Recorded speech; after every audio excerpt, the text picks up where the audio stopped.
The first rule of success is to have a vision. You see, if you don't have a vision of where you go, and if you don't have a goal where you go, you drift around and you never end up anywhere. It's like you can have the best ship in the world, you can have the best airplane in the world. If the pilot or the captain doesn't know where to go, it would just drift around. It will not end up anywhere, or most likely in the wrong place.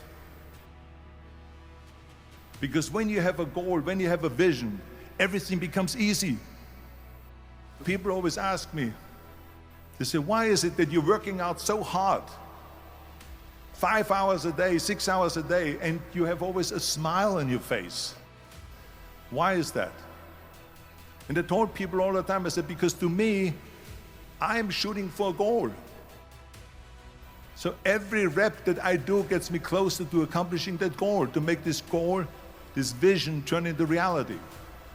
Every single set that I do, every repetition, every weight that I lift will get me a step closer to turn this goal into reality.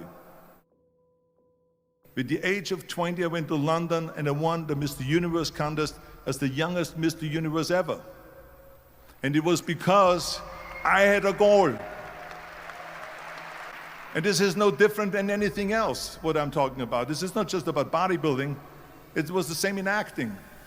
So let me tell you something, visualizing your goal and going after it makes it fun. You got to have a purpose no matter what you do in life. You got to have a purpose. So that's rule number one, have a vision. Rule number two is, don't listen to the naysayers. Everything I ever did, the thing that I heard out of people's mouth was, that's impossible. That can't be done. Or no. And the next thing, the third point that I'm gonna make to you is, work your ass off. There is no magic pill. There is no magic out there. You cannot get around, you have to work and work and work. And so you can't get around the hard work, it doesn't matter who it is. I hate plan B. And I tell you why. Because we have so many of those people that say no and you can't do it, it's impossible. But when you start doubting yourself, that's very dangerous. Because now what you're basically saying is that if my plan doesn't work, I have a fallback plan, I have a plan B. And that means that you start thinking about plan B, and every thought that you put into plan B, you're taking away now that thought and that energy from plan A. And it's very important to understand that we function better if there is no safety net, because plan B becomes a safety net. And that's not good, because people perform better when there's no safety net. I'm telling you, I've never ever had a plan B.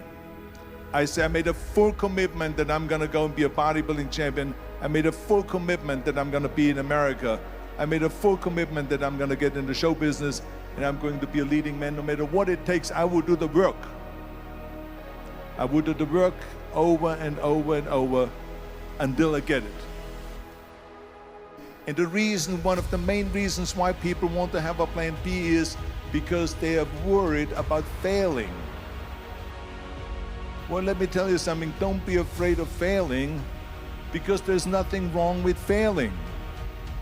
You have to fail in order to climb that ladder. There's no one that doesn't fail. Michael Jordan said in one of his interviews, when they said, "You're unbelievable, you're the greatest basketball player of all times." I mean, tell me about that. And he says, well, you're just mentioning the successes. But he says, for me to become the greatest basketball player, I missed 9,000 shots when I was playing basketball at the NBA games. Does it make him a failure? No. He's one of the greatest basketball players of all times, but he failed 9,000 times. Do you get it? We all fail. What is not okay is that when you fail, you stay down. Whoever stays down is a loser. And winners will fail and get up. Fail and get up. Fail and get up. You always get up. That is a winner. That is a winner. Hey, we all lose. We all have losses. This is okay. And this is why I say don't be worried about losing, because when you're afraid of losing, then you get frozen. You get stiff. You're not relaxed. You got to be, in order to perform well in anything, if it's in boxing or if it is on your job or with your thinking, is only happening when you relax. You can only feel complete as a person if you think about what can you do for your fellow member around you that maybe needs help. I think that every day we are benefiting from someone helping us. There's no such thing as a self-made man.